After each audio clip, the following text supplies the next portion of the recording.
And welcome to the writer's life, the place where each of the sights, sounds, tastes, smells, whatever else you get. From my particular writer's life, and where you get the truth. Subscribe if you haven't already. Punch out the like button and tap the notifications bell so you don't miss out on one unbelievably exciting video.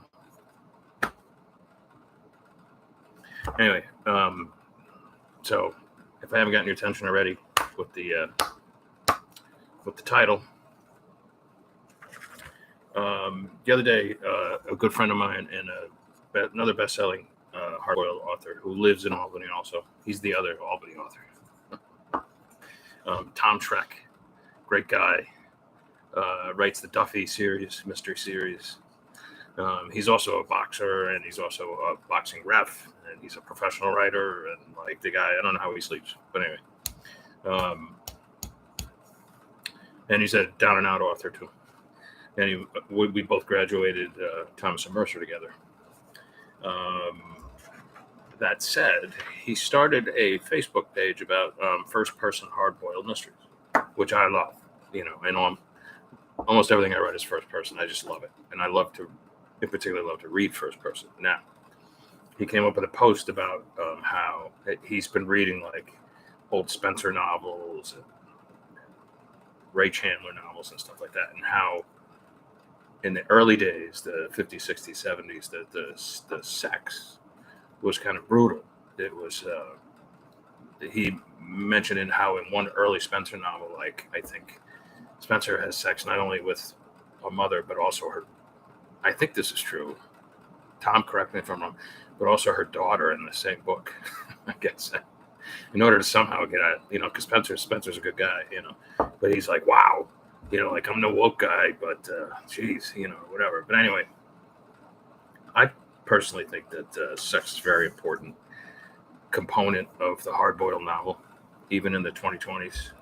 And I'm more of a traditionalist. In other words, like I could show you like a half dozen Publishers Weekly or book reporter reviews of my books that say like an old-fashioned thriller, or Zandri writes in the fashion of the the old masters or something like that. So I guess I'm not breaking any new ground, but I am being true to the genre.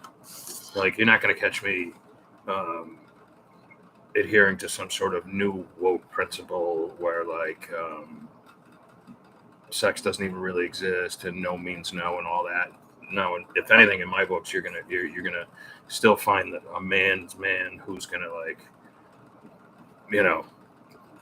maybe put a woman up against a wall and kiss her, and whether she wants it or not, and that kind of thing. I hope that doesn't sound too brutal, but I'm just saying, these are all tropes that you would find in the pulps from the 1920s, 30s, 40s, 50s, and that you would find in hard-boiled fiction from back in the day. The Mickey Spillanes of the day and all that sort of stuff.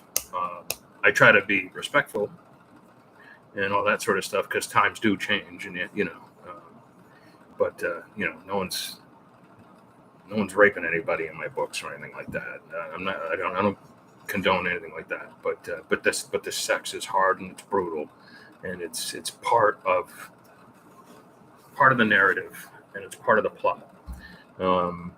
And it's part of what makes hard-boiled fiction in my opinion. And it's part of why I like to read it, and part of why I like to write it. And like I've always said, I like to write what I like to read. So my mother doesn't like all those sex scenes.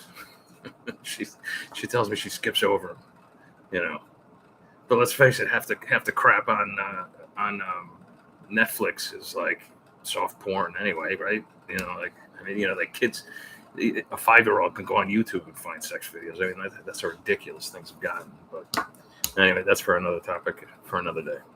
But anyway, I believe that sex plays an important role in the hard-boiled world.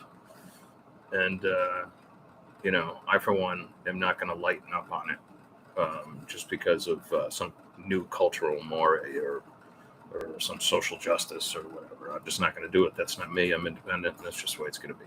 Anyway, that's my sex talk for you for today. All right. I'll talk to you guys tomorrow.